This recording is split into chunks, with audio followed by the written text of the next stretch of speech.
வணக்கம் நேர்களே. இன்னைக்கு நாம ஏப்ரல் மாத ராசி பலன்களை பற்றி பார்த்துட்டு வந்துட்டு இருக்கோம். அதனுடைய வரிசையில கடைசி ராசியாகப்பட்ட அந்த மீன ராசி என்பவர்களுக்கு ஏப்ரல் மாதம் எந்த மாதிரியா இருக்கும் அப்படின்ற மாதிரியான பதிவை நம்ம இன்னைக்கு பார்க்க போறோம். ஏப்ரல் மாதத்துல இந்த மீன ராசி என்பர்களுக்கு உண்டான கிரக அடைவுகள், உங்களுடைய ராசிலேயே 5 கிரகங்கள், சூரியன், புதன், சுக்கிரன், சனி, ராகுன்ற 5 கிரகங்கள்.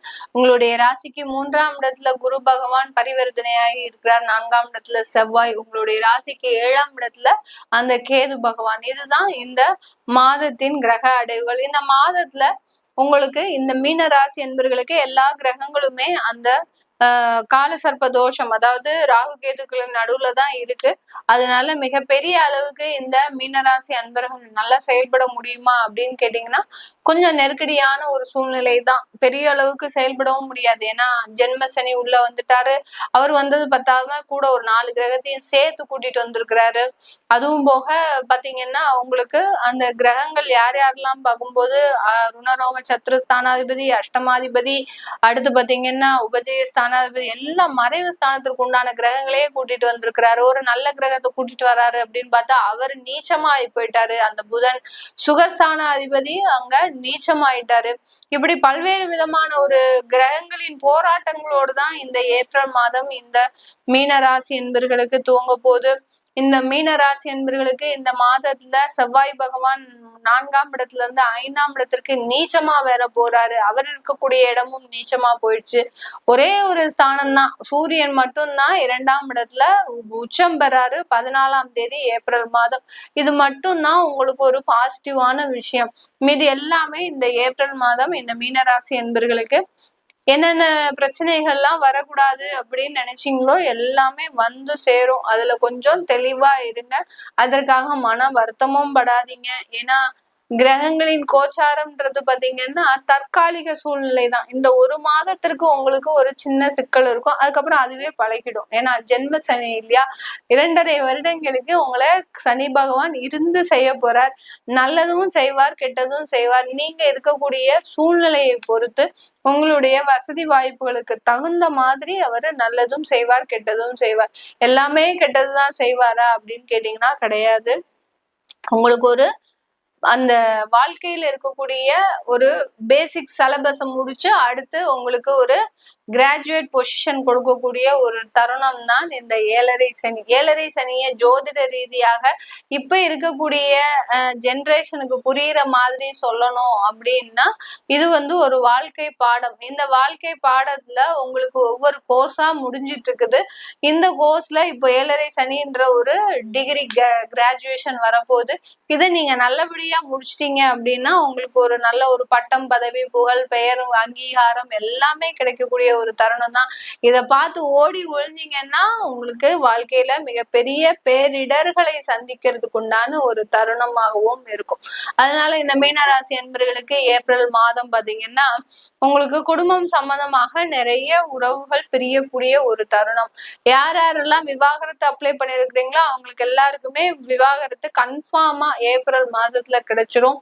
அப்படியே கிடைச்சா கூட அதுல ஒரு சின்ன மனக்கசப்புகளும் இருக்கக்கூடிய ஒரு தருணமாக இருக்கும். அந்த ஒரு வேண்டா வெறுப்பாக விவாகரத்தை கொடுத்தே தீரணும் அப்படின்ற நிலைமையில அது கொடுக்கக்கூடிய ஒரு தருணமாக இருக்கும். அடுத்து பாத்தீங்கன்னா மறுமணங்கள் அதிகமாக ஏற்படக்கூடிய ஒரு நேரம். இந்த ஏப்ரல் மாதத்துல பாத்தீங்கன்னா 2வது திருமணங்கள் அதிகரிக்கக்கூடிய ஒரு நேரமாக தான் இருக்கும். அதே சமயம் உங்களுடைய மனநிலை எப்படி இருக்கும் அப்படின்னு பாத்தீங்கன்னா இந்த மீனராசி என்பர்களுக்கு எதை செய்யணும் தெரியாம அப்படியே சப்த நாடி அடங்கி போய் நிக்கிறது தான். எந்த விதமான ஒரு முடிவும் எடுக்க முடியாம எங்க போனாலும் உங்களுக்கு குத்தும். வெளியில போனா கடங்காரங்க தாங்காது, தொழிலுக்கு போனா தொழில்ல வளர்ச்சி இருக்காது. அப்படியே பாத்தீங்கன்னா கூட உங்களுக்கு வேலைக்கு தொழிலை விட்டு வேலைக்கு போயிடலாம் அப்படின்னு பாத்தீங்கன்னா வேலையில நம்மளை ஒரு பொருளாகவே மதிக்க மாட்டாங்க. அதுக்கப்புறம்ல நம்மளை ஒரு மனுஷனாக மதிக்கிறது. ஒரு பொருளுக்கு கூட நம்மளை மதிக்காத ஒரு நபர்களாக இருப்பாங்க. நம்மளை ஒரு ஏளனமா அப்படியே ஒரு பிச்சைக்காரங்களை பாக்குற மாதிரி பார்ப்பாங்க. அந்த அளவிற்கு வேலை செய்யக்கூடிய ஒரு இடத்துல ஒரு நெருக்கடிகள். குடும்பம்னு வந்துட்டோம் அப்படின்னா குடும்பத்துல நம்மளை ஒரு மனுஷனாவே மதிக்க மாட்டாங்க. ஏதோ ஒரு மிருகத்தை ஒரு ஹேண்டில் பண்ற மாதிரிதான் ஹேண்டில் பண்ணுவாங்க. அந்த அளவிற்கு இந்த மீனராசி என்பர்களுக்கு எல்லா இடத்துலயும் இருந்தும் ஒரு பிரச்சனைகள் அதிகரிக்கிறது காரணத்தினால இந்த மாதத்துல நீங்க வெறும் தெய்வ கோயில்களுக்கு மட்டும் செய்யுங்க. வேற எந்த விதமான பலனுமே எதிர்பார்க்காதீங்க. எந்த அளவுக்கு ஆன்மீக வழிபாடு பண்றீங்களோ, எந்த அளவுக்கு தான தர்மங்களை பண்றீங்களோ, நிறைய காசு வச்சிருக்கிறேன், எனக்கு திருமணம் ஆகணும், திருமணம் ஆகல அப்படின்றவங்களெல்லாம் நீங்க நிறைய தெய்வ வழிபாடு மட்டும் பண்ணுங்க. இந்த காலகட்டத்துல முயற்சிகள்லாம் எடுக்காதீங்க. உங்களுக்கு திருமணம் நடக்கணும், ஏன்னா உங்களுக்கு 5 வருஷமா திருமண தடை இருக்கு. அந்த திருமண தடைக்கு உண்டான ஒரு நிவர்த்தியை தேடுங்க. நிவர்த்தியை தேடிட்டீங்கன்னா ஆட்டோமேட்டிக்காக இருக்கக்கூடிய தடைகளும் நிகழக்கூடிய ஒரு நேரமாக தான் இருக்கும் இந்த மீனராசி என்பவர்களுக்கு. அதனால நிறைய தெய்வீக பரிகாரங்களை செய்யுங்க. யார் யாருக்கெல்லாம் ஆயுஷ் ஹோமம் பண்ணணும்னு நினைக்கிறீங்களோ அவங்க எல்லாம் பண்ணிக்கோங்க. ஏன்னா ஜென்ம சனி வரதே பாத்தீங்கன்னா அடுத்து ஒரு ஒரு மறுபிறவி மாதிரி தான். நம்ம அடுத்து ஒரு உயிர் தள்ளுறோம் அப்படின்ற மாதிரி தான். அதனால ஆயுஷ் ஹோமம் பண்றவங்க நினைக்கிறவங்க பண்ணிக்கலாம். இல்ல ஆயுஷ் ஹோமம் பண்ண வேண்டாம் அப்படின்றவங்க உங்களுடைய நட்சத்திரத்தை அன்னைக்கு, உங்களுடைய மாசம் உங்களுடைய நட்சத்திரம் வர அன்னைக்கு, அதாவது பூரட்டாதி, உத்திரட்டாதி, ரேவதி, இந்த 3 நட்சத்திர அன்பர்களும் உங்க மாசம் எத்தனாம் தேதி வருதுன்னு போய் அன்னைக்கு போய் செல்ஃபிஷா உங்களுக்கு மாத்திரம் அர்ச்சனை பண்ணிக்கோங்க. உங்க குடும்பத்துல இருக்கிறவங்களுக்கு எல்லாம் பண்ண வேண்டாம். ஏன்னா பண்ணுனீங்கன்னா அவங்களும் சேர்ந்து உங்களுக்கு பிரச்சனைக்கு வருவாங்க. அதனால செல்ஃபிஷா இருங்க. இந்த 7.5 சனியில எந்த அளவுக்கு செல்ஃபிஷா இருக்கிறீங்களோ அந்த அளவுக்கு உங்களுடைய உயர்வை மட்டுமே காண முடியும். பிரச்சனைகள்ல இருந்து விலகி இருக்கலாம்.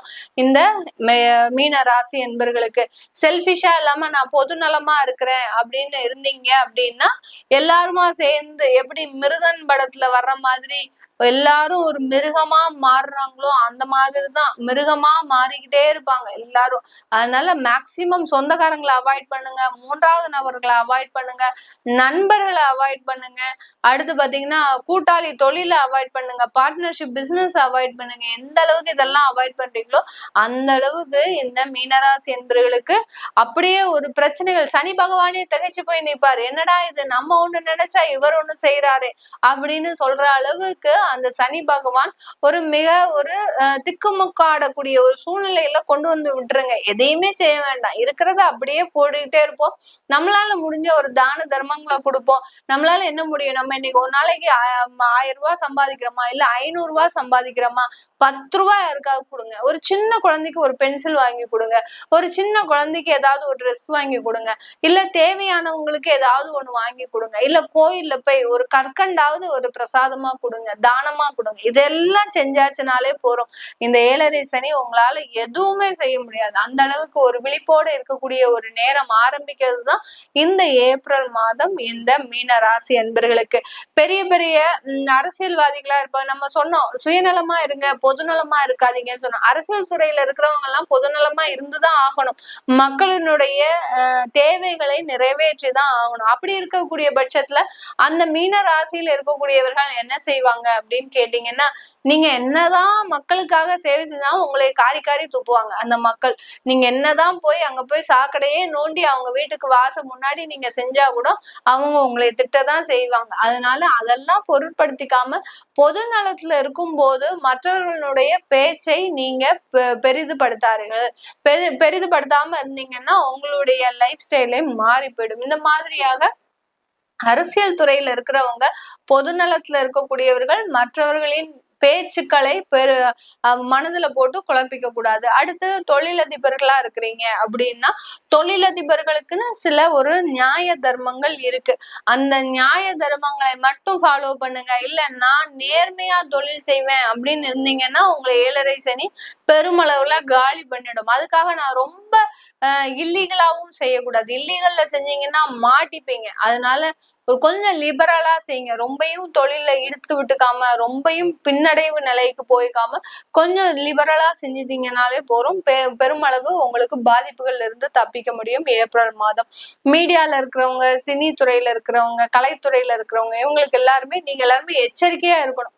யாருக்கிட்டையும் போய் பணம் கொடுத்து ஏமாந்துடாதீங்க. உனக்கு வாய்ப்பு வாங்கி தரேன் அப்படின்னு சொல்லி போய் கொடுத்துட்டீங்க அப்படின்னா அந்த பணம் ஒரு 7 வருஷத்துக்கு வராது. அதனால ரொம்ப எச்சரிக்கையா இருக்கணும். வெளிநபர்களோட பழக்கமும் கொஞ்சம் கேர்ஃபுல்லா இருக்கணும். உங்களுக்கு வாய்ப்புகள் வாங்கி தரதாக சொல்லி சில பேர்களிடம் ஏமாற்றுறதுக்கும் வாய்ப்புகள் இருக்கு. அதனால அதெல்லாம் ரொம்ப கவனமா இருந்தாலே போதும். இதெல்லாமே நம்ம கோச்சார நிலவரப்படி பலன்களை சொல்லிடுறோம். உங்களுடைய தசாபுத்தி பலன்களை தெரிஞ்சுக்கணும் விருப்பப்படுறவங்க கீழே இருக்கிற நம்பருக்கு வாட்ஸ்அப்ல அப்பாயின்மெண்ட் வாங்கிக்கிட்டு நீங்க என்கிட்ட கன்சல்ட் பண்ணிக்கலாம். உங்களிடமிருந்து விடைபெறுவது உங்கள் ஆஸ்ட்ரோ பூர்ணா. நன்றி, வணக்கம்.